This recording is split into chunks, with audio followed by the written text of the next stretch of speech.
जय श्री कृष्णा, राधे राधे, हर हर महादेव। स्वागत है आप सभी का आपके अपने चैनल हमारे संस्कार में। आज हम आपके लिए लेकर आए हैं भादो मास कथा अध्याय 12। लेकिन उससे पहले अगर आप चैनल पर नए हैं तो सभी से नम्र निवेदन है कि प्लीज़ चैनल को सब्सक्राइब करें, वीडियो को लाइक करें, ज़्यादा से ज़्यादा शेयर करें, बेल आइकन को भी अवश्य ही दबाएं।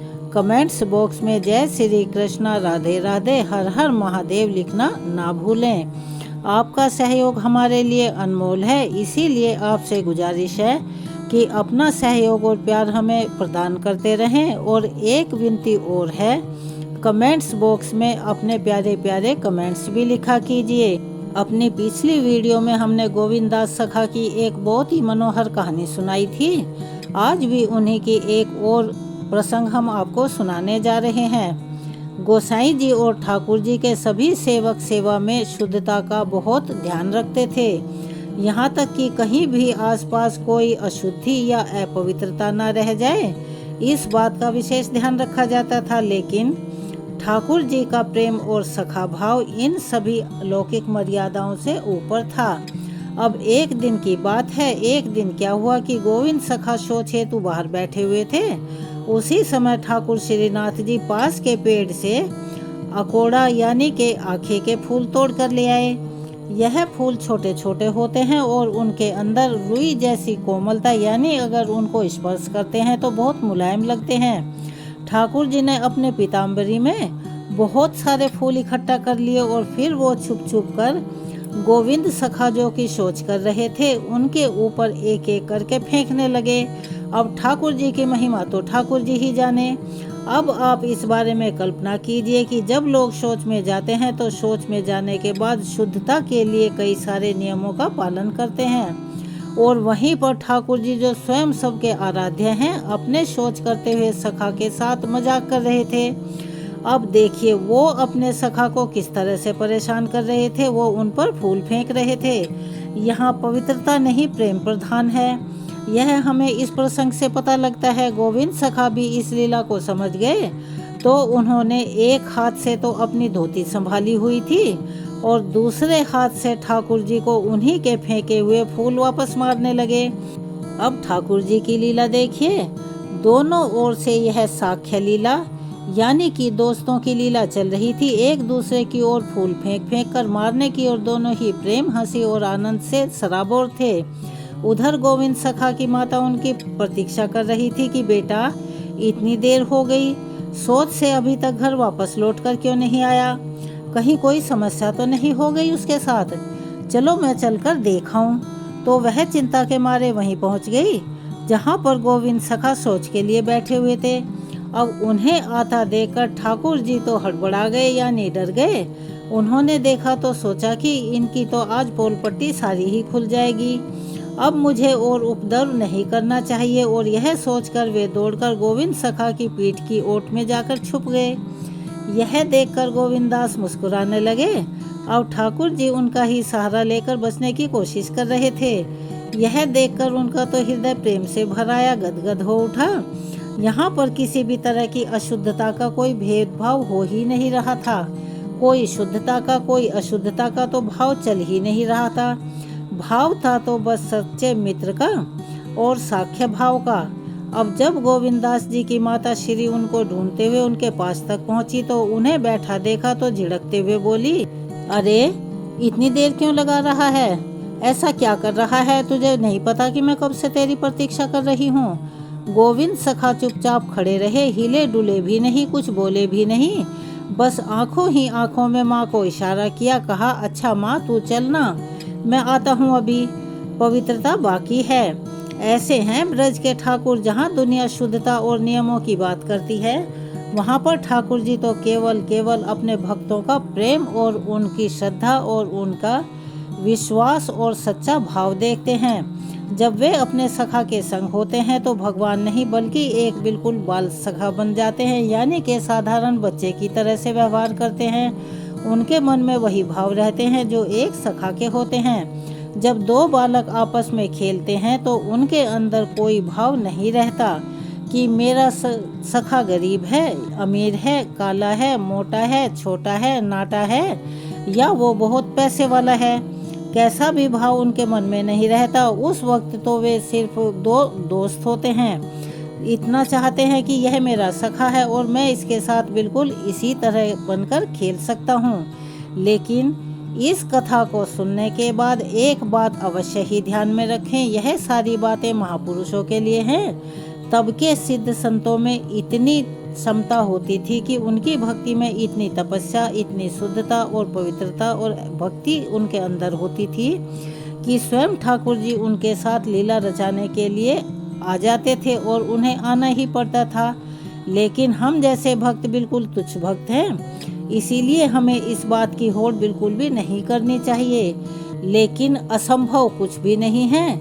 अगर आपके मन में वही श्रद्धा भाव और वही सच्चाई है, आप सामने बेशक ना देख पाए लेकिन एहसास तो कर ही सकते हैं। हम अशुद्ध अवस्था में भी भजन कर सकते हैं या शुद्ध अवस्था में भी, जैसे श्री गोविंदास जी ने सोच करते हुए अपने ठाकुर जी के साथ बाल साख्य भाव से क्रीड़ा की थी। तो ऐसा भाव हमारे मन में आना भी नहीं चाहिए कि हम उनकी बराबरी कर सकते हैं, बल्कि यह तो एक प्रसंग है जो आप सभी को सुनाया गया है कि ऐसे ऐसे भक्त भी हुए हैं जिनके साथ ठाकुर जी ने पवित्रता अपवित्रता का सब कुछ भाव एक तरफ रख दिया, यानी किसी के बारे में सोचा ही नहीं, और अपने सभी मंदिर महल छोड़कर उनके साथ खेल खेलने के लिए वहां पर आ गए। इसीलिए आप सब तो शुद्धता के साथ ही भजन कीजिए। आपके अंदर ऐसी भावना नहीं आनी चाहिए कि हम सिद्ध हैं या हमें सभी सिद्धियों की प्राप्ति हो गई है, क्योंकि जिस दिन हम ये सोचने लगते हैं उसी दिन हमारे अंदर अहंकार का बीज पनपने लगता है और हम ही सबसे ज़्यादा प्रेम करते हैं ठाकुर जी से। हमें कलयुग के मनुष्य बनकर ही उनकी पूजा करनी चाहिए, तप करना चाहिए, उनकी भक्ति करनी चाहिए। खुद को गोविंदास जी की तरह दिखाने की कोशिश बिल्कुल भी नहीं करें, वरना तो हम अपने मार्ग से भटककर भ्रष्ट हो सकते हैं, यानी हमारे अंदर अहंकार भर जाएगा। इसीलिए हमें ठाकुर जी की पूजा सेवा करते समय सभी नियमों का पालन अवश्य करना चाहिए, क्योंकि यह सारी बातें जो अभी अभी आपको हमने कथा में सुनाई हैं वह केवल और केवल सिद्ध महापुरुषों के लिए हैं। चलिए अब हम शुरू करते हैं आज का वृतांत। अपनी प्रिय कबूतरी का यह वचन सुनकर कपोत उस वृक्ष से नीचे उतर आया और पिंजरे में पड़ी हुई कबूतरी के पास गया। वहां पहुंचकर उसने देखा कि मेरी प्रिया जीवित है और शिकारी मृतक की तरह निचेष्ट पड़ा हुआ है। तब उसने उसे बंधन से छुड़ाने का विचार किया। कबूतरी ने रोकते हुए उसे कहा कि महाभाग, संसार का संबंध स्थित रहने वाला नहीं है। ऐसा वचन जानकर मुझे बंधन से मुक्त मत करो। इसमें मुझे इस शिकारी का अपराध नहीं जान पड़ता। तुम अपनी धर्ममयी बुद्धि को पक्का करो। ब्राह्मणों के गुरु अग्नि है, सभी वर्णों का गुरु ब्राह्मण है, स्त्रियों का गुरु उसका पति है और सब लोगों का गुरु अभ्यागत है। जो लोग अपने घर पर आए हुए अतिथि को वचनों द्वारा संतुष्ट करते हैं, उनके उन वचनों से वाणी की अधीश्वरी सरस्वती देवी तृप्त होती हैं। अतिथि को अन्न देने से इंद्र तृप्त होते हैं, उसके पैर धोने से पितर, उसके भोजन करने से प्रजापति, उसकी सेवा पूजा से लक्ष्मी सहित श्री विष्णु तथा उसके सुखपूर्वक सोने पर संपूर्ण देवता तृप्त हो जाते हैं। इसीलिए अतिथि सबके लिए परम पूजनीय बताया गया है। अगर सूर्यास्त के बाद थका मादा अतिथि घर पर आ जाए तो उसे देवता रूप ही समझो, क्योंकि वह सब यज्ञों का फल रूप है। थके हुए अतिथि के साथ गृहस्थ के घर पर संपूर्ण देवता, पितृ और अग्नि भी पधारते हैं। अगर अतिथि तृप्त हुआ तो उन्हें भी बड़ी प्रसन्नता होती है। अगर वह निराश होकर चला गया तो वे भी निराश होकर ही लौटते हैं। इसीलिए प्राणनाथ, आप दुख छोड़कर शांति धारण कीजिए और अपनी बुद्धि को शुभ में लगाकर धर्म को कीजिए। दूसरों के द्वारा किए हुए उपकार और अपकार दोनों ही साधु पुरुषों के विचार से श्रेष्ठ हैं। उपकार करने वालों पर तो सभी उपकार करते हैं, लेकिन अपकार करने वालों के साथ जो अच्छा बर्ताव करे वही पुण्य का भागी बताया गया है। कबूतरी की बात सुनकर कबूतर कहने लगा, सुमुखी, तुमने हम दोनों के योग्य उत्तम बात कही है, किंतु इस विषय में मुझे और कुछ भी कहना है, उसे सुनो। कोई 1000 प्राणियों का भरण पोषण करता है, दूसरा 10 का ही निर्वाह करता है और कोई कोई तो ऐसा है जो सुखपूर्वक केवल अपनी जीविका का काम चला लेता है। किंतु हम लोग ऐसे जीवों में से हैं जो अपना ही पेट बड़े कष्ट से भर पाते हैं। कुछ लोग खाई खोद कर उसमें अन्न भर कर रखा करते हैं, कुछ लोग कोठे पर धान के धनी होते हैं और कितने ही घड़ों में धान भर कर रखते हैं, किंतु हमारे पास तो उतना ही धन इकट्ठा होता है जितना हमारी चोंच में आ जाए। सुबह तुम ही बताओ, ऐसी दशा में इस थके मांदे अतिथि का आदर सत्कार मैं किस प्रकार करूं? तब कबूतरी बोली, नाथ, अग्नि, जल, मीठी वाणी, तृण और काष्ठ आदि जो भी संभव हो वह अतिथि को देना चाहिए। यह शिकारी सर्दी से इस समय बड़ा कष्ट पा रहा है। अपनी प्यारी पत्नी का कहना सुनकर पक्षीराज कबूतर ने पेड़ पर चढ़कर सब तरफ देखा तो कुछ दूर पर उसे आग दिखाई दी। वहां जाकर वह चोंच से एक जलती हुई लकड़ी उठा लाया और शिकारी के आगे रखकर उस अग्नि को प्रज्वलित कर दिया। फिर सूखे काष्ठ, पत्ते और तिनके बार बार आग में डालने लगा ताकि उस शिकारी की सर्दी दूर हो सके। आग जल उठी। उसे देखकर सर्दी से दुखी शिकारी ने अपने जड़वत बने हुए अंगों को तपाया। इससे उसको बड़ा आराम मिला। कबूतरी ने देखा कि अब शिकारी को बहुत जोर की भूख लग रही है। तब उसने अपने स्वामी से कहा, महाभाग, मुझे इस आग में डाल दीजिए, मैं अपने शरीर से इस दुखी शिकारी को तृप्त करूंगी। सुव्रते, ऐसा करने से तुम अतिथि सत्कार करने वाले पुण्य आत्माओं के लोक में जाओगे। कबूतर कहने लगा, शुभे, मेरे जीते जी यह तुम्हारा धर्म नहीं है, मुझे ही आज्ञा दो, मैं ही आज अतिथि यज्ञ करूंगा। ऐसा कहकर कबूतर ने सबको शरण देने वाले भक्तवत्सल विश्वरूप चतुर्भुज महाविष्णु का ध्यान करते हुए अग्नि की 3 बार परिक्रमा की। फिर शिकारी से यह कहते हुए अग्नि में प्रवेश किया कि अब तुम मुझे सुखपूर्वक उपयोग में लाओ, अर्थात मुझे खा लो। कबूतर ने अपने जीवन को अग्नि में होम कर दिया। यह देखकर शिकारी कहने लगा, अहो, मेरे इस मनुष्य जीवन का शरीर धिक्कार देने योग्य है, लानत है मुझ पर, क्योंकि मेरे लिए ही पक्षीराज ने यह साहस भरा काम किया है। कबूतरी ने शिकारी से कहा, महाभाग, अब मुझे छोड़ दो, देखो यह मेरे पतिदेव मुझसे दूर चले जा रहे हैं। यह बात सुनकर शिकारी सहम गया और तुरंत ही पिंजरे में पड़ी हुई कबूतरी को उसने छोड़ दिया। तब उसने भी पति और अग्नि की परिक्रमा करके कहा, स्वामी के साथ चिता में प्रवेश करना पत्नियों के लिए बहुत बड़ा धर्म माना गया है। वेद में इस मार्ग का विधान है और लोक में भी सबने इसकी प्रशंसा की है। जैसे सांप पकड़ने वाला मनुष्य सांप को बिल से बलपूर्वक निकाल लेता है, उसी प्रकार पति का अनुगमन करने वाली स्त्री पति के साथ ही स्वर्गलोक में जाती है। ऐसा कहकर कबूतरी ने पृथ्वी देवता, गंगा तथा वनस्पतियों को नमस्कार किया और अपने बच्चों को सांत्वना देकर शिकारी से कहा, महाभाग, तुम्हारी ही कृपा से मेरे लिए ऐसा शुभ अवसर आया है। अब मैं अपने पति के साथ स्वर्गलोक में जाती हूँ। ऐसा कहकर वह पतिव्रता कबूतरी आग में प्रवेश कर गई। ठीक उसी समय आकाश में जय जयकार की ध्वनि गूंज उठी। तत्काल ही सूर्य के समान तेजस्वी अत्यंत सुंदर विमान उतर कर आया। दोनों दंपति देवता के समान दिव्य शरीर धारण करके उस पर आरूढ़ हुए और आश्चर्य में पड़े हुए उस शिकारी से प्रसन्न होकर बोले, महामते, हम देवलोक में जाते हैं और तुम्हारी आज्ञा चाहते हैं। तुम अतिथि के रूप में हम दोनों के लिए स्वर्ग की सीढ़ी बनकर आए हो, तुम्हें नमस्कार है। उन दोनों को श्रेष्ठ विमान पर बैठे देख व्याध ने अपना धनुष और पिंजरा फेंक दिया और हाथ जोड़कर बोला, महाभाग, मेरा त्याग मत करो, मैं अज्ञानी हूँ, मुझे भी कुछ दो। मैं तुम्हारे लिए आदरणीय अतिथि होकर आया हूँ, इसीलिए कृपया मेरे उद्धार का कोई उपाय बतला दो।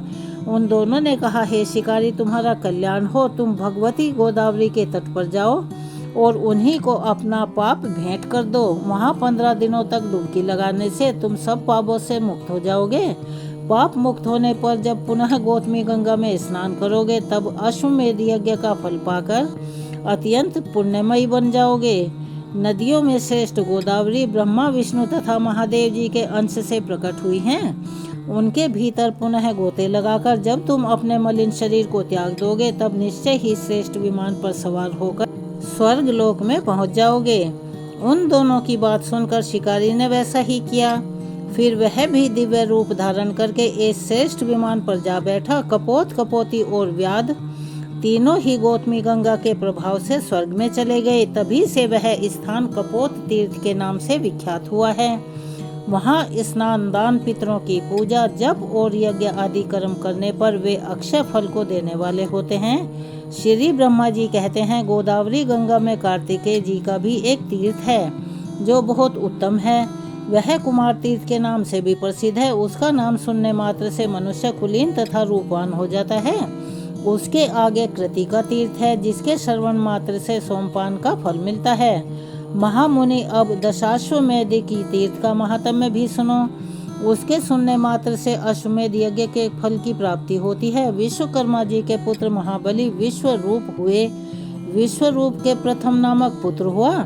उसके पुत्र का नाम भवन हुआ। महाबाहु भवन सर्वभौम राजा हुए। उनके पुरोहित कश्यप थे, जो सब प्रकार के ज्ञान में निपुण थे। एक दिन महाबाहु भवन ने अपने पुरोहित से पूछा, मुने, मैं एक ही साथ 10 अश्वमेध यज्ञ करना चाहता हूँ, वह यज्ञ मैं कहाँ करूँ? कश्यप जी ने प्रयाग का नाम लिया और उन्होंने स्थानों पर यज्ञ करने को बताया, जहाँ श्रेष्ठ ब्राह्मणों ने पूर्व समय में बड़े बड़े यज्ञों का अनुष्ठान किया था। राजा के यज्ञ में बहुत से ऋषि और ऋत्विज सम्मिलित हुए। पुरोहित ने एक ही साथ 10 अश्वमेध यज्ञ आरंभ कर दिए, किंतु उनमें से एक भी पूरा नहीं हुआ। यह देखकर राजा को बड़ी चिंता हुई। उन्होंने प्रयाग छोड़कर अन्य स्थानों में उन यज्ञों को आरंभ किया, किंतु वहां पर भी विघ्न दोष आ पहुंचे। इस प्रकार अपने यज्ञों को अधूरा देखकर राजा ने पुरोहित से कहा, देश और काल के दोष से या मेरे और आपके दोष से हमारे 10 अश्वमेध यज्ञ पूर्ण नहीं हो पाते। ऐसा कहकर दुखी हुए राजा भवन अपने पुरोहित कश्यप के साथ बृहस्पति जी के ज्येष्ठ भ्राता समर्थ के पास गए और इस प्रकार बोले, भगवान, मुझे कोई ऐसा उत्तम प्रदेश बताइए जहाँ एक ही साथ आरंभ किए हुए 10 अश्वमेध यज्ञ पूर्ण हो जाएं। तब मुनि श्रेष्ठ समर्थ जी ने कुछ समय तक ध्यान करके महाराज भवन से कहा कि ब्रह्मा जी के पास जाओ, वे उत्तम प्रदेश बतलाएंगे। ऐसा सुनकर महाबुद्धिमान भवन महात्मा कश्यप को साथ लेकर मेरे पास आ पहुँचे और मुझसे भी उत्तम देश आदि के विषय में पूछने लगे। उस समय मैंने भवन और कश्यप से कहा कि राजन, तुम गोदावरी के तट पर जाओ, वही यज्ञ के लिए पुण्यमान प्रदेश है। वेदों के पारगामी विद्वान यह महर्षि कश्यप ही श्रेष्ठ गुरु हैं। इनकी कृपा और गौतमी गंगा के प्रसाद से एक ही अश्वमेध से या वहाँ स्नान करने मात्र से ही तुम्हारे 10 अश्वमेध यज्ञ सिद्ध हो जाएंगे। यह सुनकर राजा भवन कश्यप जी के साथ गौतमी गंगा के तट पर आए और वहाँ अश्वमेध यज्ञ की दीक्षा ग्रहण की।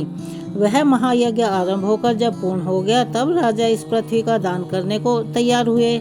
उसी समय आकाशवाणी हुई, राजन, तुमने पुरोहित कश्यप जी को पर्वत, वन और काननों सहित पृथ्वी देने की कामना करके सब कुछ दान कर दिया। अब भूमि दान की इच्छा छोड़कर अन्न दान करो, यह महान फल देने वाला है। तीनों लोकों में अन्नदान के समान दूसरा पुण्य कार्य नहीं है।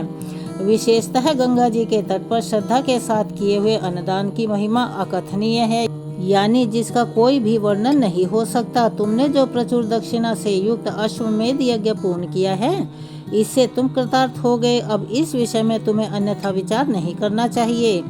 तिल, गौ, धन, धान्य जो कुछ भी गोदावरी के तट पर दिया जाता है, वह सब अक्षय हो जाता है। यह सुनकर सम्राट भवन ने ब्राह्मणों को बहुत सा दान दिया। तब से वह तीर्थ दशाश्वमेधिक के नाम से विख्यात हुआ। वहाँ स्नान करने से 10 अश्वमेध यज्ञों का फल प्राप्त होता है। उसके आगे पैशाच तीर्थ है, जो ब्रह्मवादी महर्षियों द्वारा सम्मानित है। यह गोदावरी के दक्षिण तट पर स्थित है। देवऋषि नारद ने कहा, हे सुरेश्वर, आप गंगा जी को तीनों देवताओं से संबंध रखने वाली बताते हैं। ब्रह्म ऋषि गौतम द्वारा लाई गई लोक पावनी गंगा परम पवित्र और कल्याणमयी है। उनके आदि, मध्य और अंत में दोनों तटों पर भगवान विष्णु, शिव तथा आप व्याप्त हैं। उनकी महिमा सुनने से मुझे तृप्ति ही नहीं होती। आप उन्हें संक्षेप से उनका महत्व बतलाइए।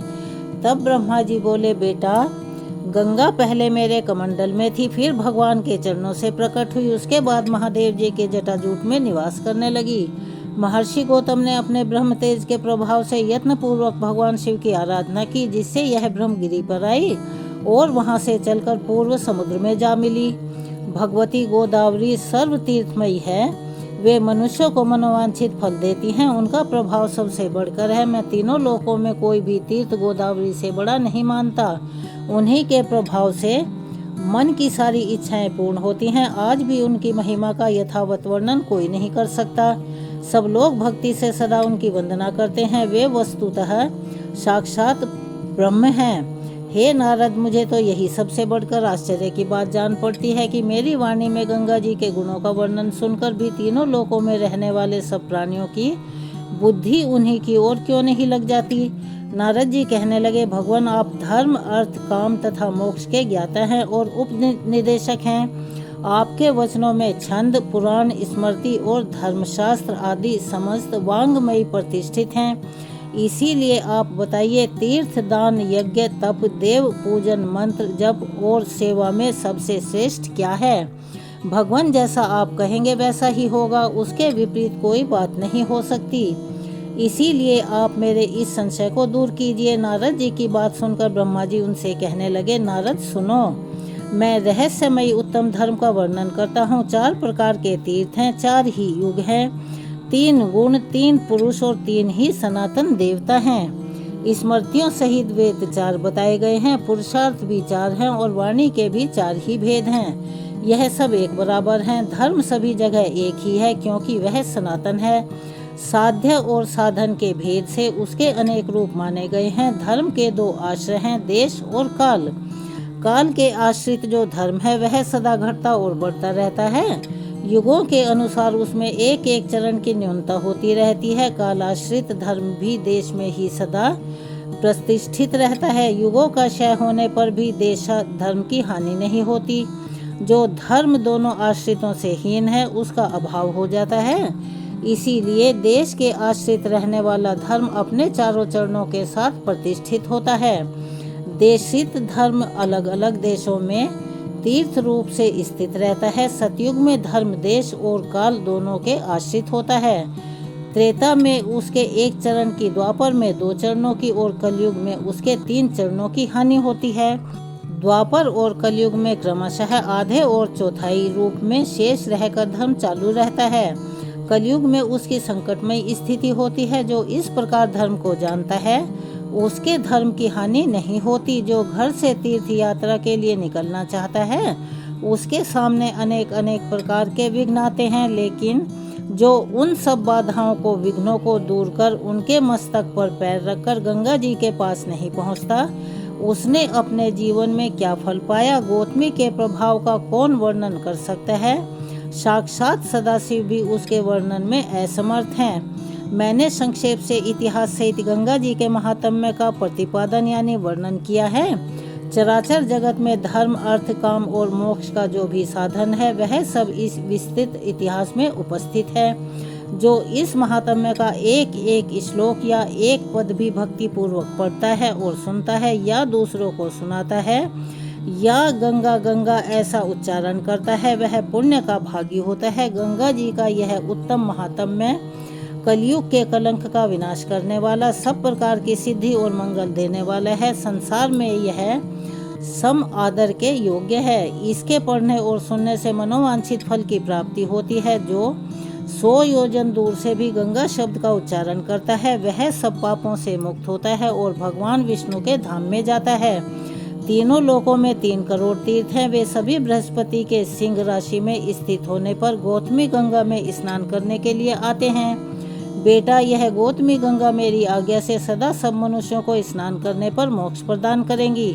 1000 अश्वमेध और 100 वाजपेयी यज्ञ करने पर जो फल मिलता है वह इस महात्म्य के श्रवण मात्र से प्राप्त हो जाता है।